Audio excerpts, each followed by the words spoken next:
E bomba atômica, olha, pânico total em Curitiba. Sérgio Moro está dilacerado neste exato momento. Por quê? Porque o Dias Toffoli conseguiu aí uma nova testemunha. Lembra do Tony Garcia? Pois bem, não é o Tony Garcia, mas lembra-se que o Tony Garcia disse que, a mando do Sérgio Moro, ele foi obrigado a grampear pessoas, foi obrigado a delatar pessoas, foi obrigado a fazer um monte de coisa, tinha missões que ele tinha que fazer, tudo a mando do Sérgio Moro. Aí você fala, caramba, e ele provou tudo isso. Se ele foi obrigado a fazer tudo isso, será que ele foi o único? Será que não tinha outras pessoas que o Sérgio Moro também obrigou, que ele torturou para que fizessem o que ele mandasse? Eis que aparece mais uma pessoa. Aparece uma pessoa, Meire Posé. Quem é Meire Posé, Thiago? Meire Posé era a contadora do doleiro Youssef. O Alberto Youssef foi o primeiro preso e o primeiro delator da Lava Jato.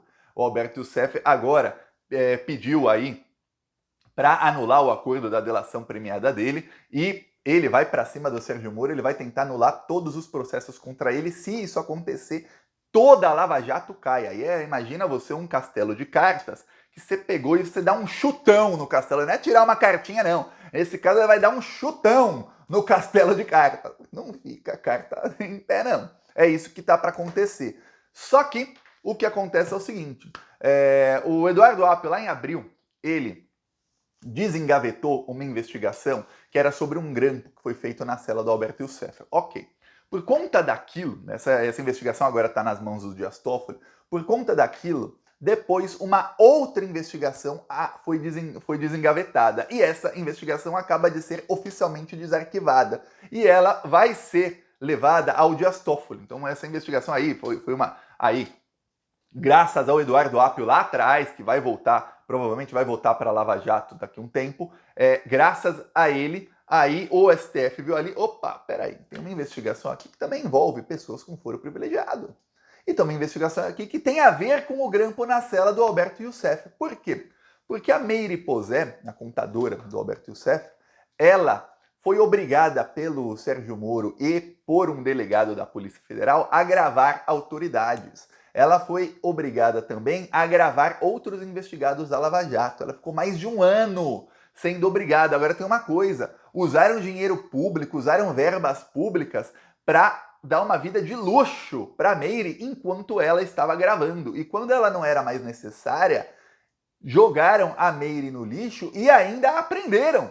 Ela foi presa depois pelo Sérgio Moro. Aí você fala, eita caramba, como assim, Thiago? Olha só o que aconteceu. E a Meire quer falar. E esta investigação vai ter o depoimento dela. Prepara! O depoimento dela é igual ao do Tony Garcia, ou até pior. O Tony Garcia fala de casos de 2004 e 2005. A Meire está falando de 2015 e 2016. Então veja só, a coisa está muito mais grave. Já coisas da Lava Jato. O que aconteceu? O Alberto Youssef foi preso. A Lava Jato fez com a Meire o mesmo que fez com o Tony Garcia. Pegaram, ali você tinha um conluio entre delegado, Ministério Público e juiz. Então você tem delegado que pode prender, pedir prisão, pode fazer busca e apreensão, tudo mais. Você tem o Ministério Público, que são os procuradores com poder de polícia, com poder investigativo, podem pedir prisão, busca e apreensão, etc, etc. E você tem o juiz que dá ordem. Você tem isso, ferrou. No Brasil, você tem um delegado e um juiz, ou você tem um procurador e um juiz, acabou. Principalmente se for um procurador e um juiz, acabou, eles fazem o que querem. Pois bem, e estavam fazendo o que queriam. Por quê? Porque eles pegaram na jugular da Meire e disseram, agora você vai fazer o que a gente quer, senão você vai ser preso. Pois bem, eis que a Meire passou a andar com um gravador para lá e para cá, gravando quem ela podia e quem era mandado por um delegado chamado delegado Anselmo, da Polícia Federal de Curitiba. Ele mandava, ele era o delegado ali que também estava na Lava Jato, ela fazia. E aí tudo o juiz Sérgio Moro. Então o juiz Sérgio Moro, ele autorizava. Aí quando ela tinha muitas gravações, o que fizeram? Fizeram uma operação fake de busca e apreensão na casa dela. Como assim, Thiago? Ministério Público, Lava Jato, procuradores da Lava Jato pedem, olha, queremos busca e apreensão na casa da contadora do Alberto Youssef, dá qualquer motivo. O juiz que está em conluio, Sérgio Moro, vai lá e fala, ok, busca e apreensão.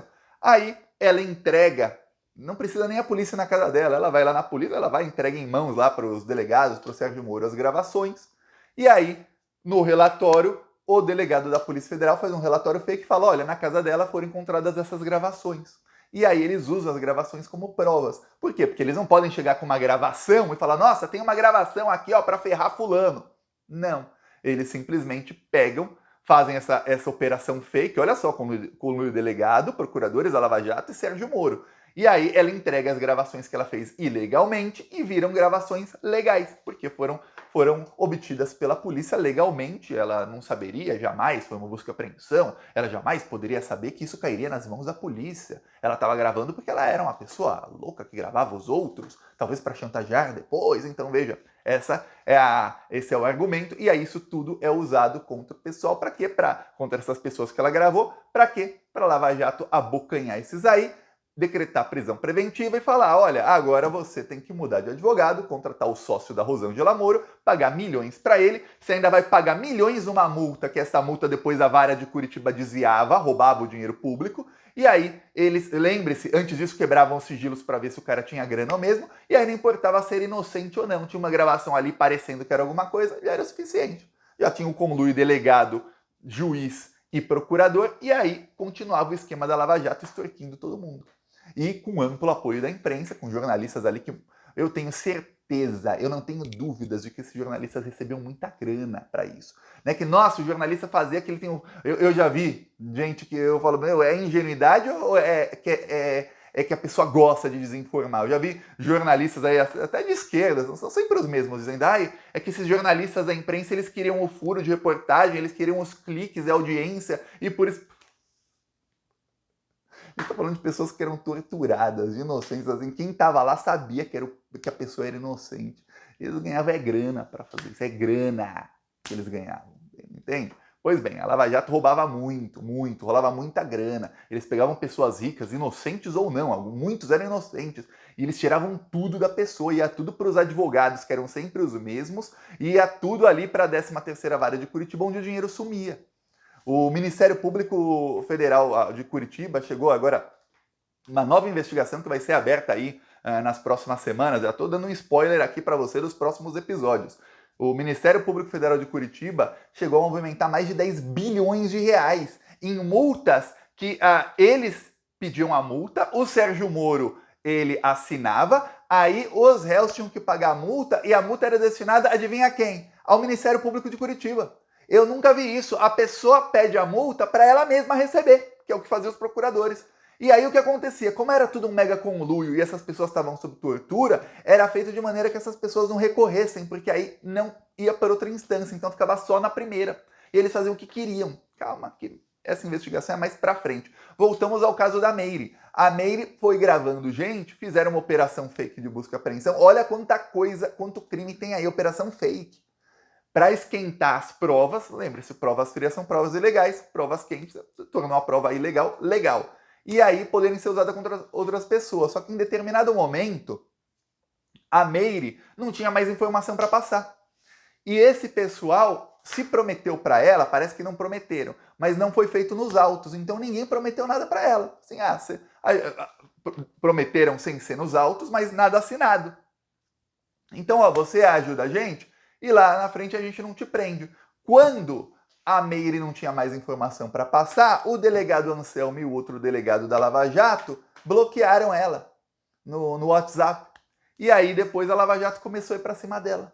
Ela deu entrevistas para a Carta Capital, chegou a sair matéria, mas naquela época era o seguinte, as pessoas falavam, olha, tudo que sai na Veja é a verdade, a Carta Capital é petista, então nada que a Carta Capital mostrava tinha repercussão. E qualquer coisa que era mostrada contra a Lava Jato é assim, nossa, é algum jornalista petista vendido. Nossa, não, olha, eles estão contra o maior escândalo de corrupção da história, eles estão contra investigar isso tudo, deve ser gente aí que acabou a mamata para vocês, hein, acabou a mamata. Era assim.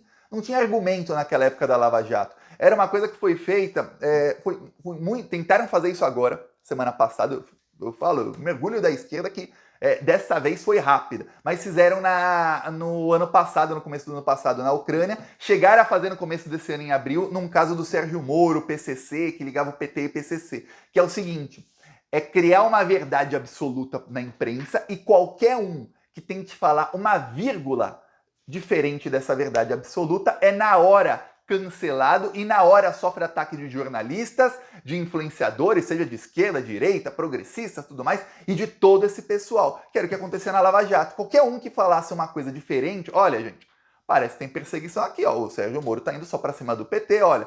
Tem muita gente presa sem provas, ó, tá tendo um monte de crime sendo cometido. Olha, isso é perseguição, teve golpe de Estado. Aí você era o quê? Financiado pelo PT, você era petralha, você era acabou a mamata pra você era, e era isso que quase todos os plantonistas aí, que na época tinham em redes sociais, devem ter escutado isso ou lido comentários nesse sentido dezenas, milhares de vezes. Aí aconteceu no ano passado, quando começou o conflito na Ucrânia, qualquer um que falasse, olha, querem colocar armas, talvez nucleares na Ucrânia, apontadas para a Rússia. É óbvio que a Rússia já tinha avisado que não quer, e já tinha avisado que ia invadir se chegasse nesse ponto.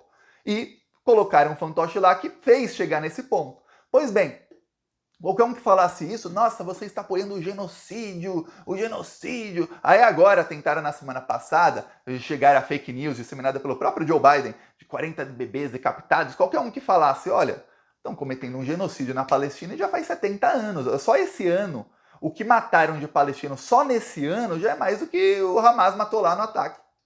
E ninguém falou nada. Por que não tá ninguém aí bravo? Eu, por exemplo, eu falei um monte nas minhas outras redes sociais. Cheguei a falar aqui no Plantão Brasil uma ou duas vezes, mas lá no Instagram, no Twitter, eu tô mostrando, ó. Toda semana eu mostro o massacre de Israel na Palestina. Toda semana, muito antes do ataque do Hamas. E aí a imprensa, e esses são os mesmos de sempre. Tentaram lá pintar qualquer um que falasse isso como você tá errado. Só que a esquerda se ligou na hora, que é um massacre que tá acontecendo há muito tempo. E aí eles perderam a narrativa, mas tentaram. E na época da Lava Jato era assim. E aí o que acontecia? Qualquer um que falasse, olha, tem uma mulher aqui que está dizendo que foi perseguida pelo Sérgio Moro e que foi obrigada a gravar, inclusive, autoridades. Como assim? Tem crime aqui cometido. Fizeram uma busca e apreensão fake, assinada pelo Sérgio Moro, é um mega conluio. E aí, se você falasse isso, nossa senhora, ninguém ouvia. E, obviamente, isso jamais sairia em jornal nenhum, teria destaque em lugar algum e jamais era investigado por ninguém. Só que agora não.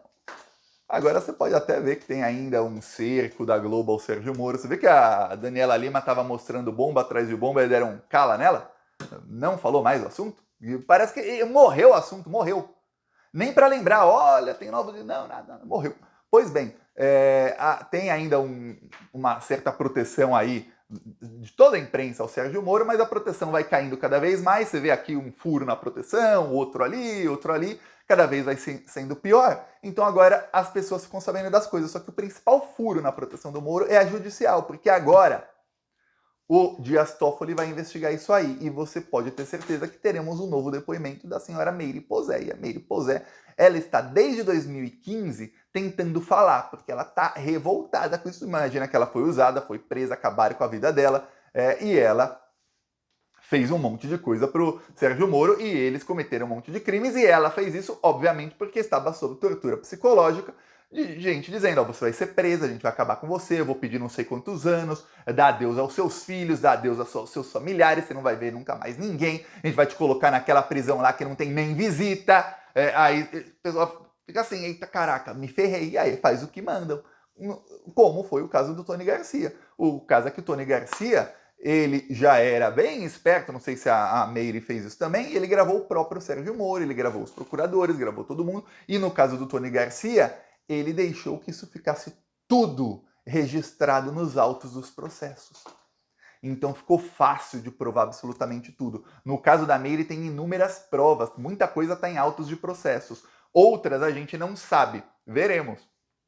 Muito em breve teremos aí depoimento de mais uma testemunha-chave. E já marcaram aí a data, dia 16 de novembro, então prepare-se, porque falta aí um mês. Dia 16 de novembro, Sérgio Moro será cassado pelo Tribunal Regional Eleitoral do Paraná, a não ser que tenha uma reviravolta muito grande. E aí, se tivesse a reviravolta, o que dizem é que em fevereiro, o TSE já em fevereiro vai confirmar a cassação dele, caso seja cassado. E caso não seja cassado, daí, nossa, uma reviravolta total. Em fevereiro já o TSE caça o Sérgio Moro. Claro que se ele for cassado já em novembro é melhor, porque ele já perde o mandato e lá em fevereiro o TSE só confirma. Ele já fica sem mandato.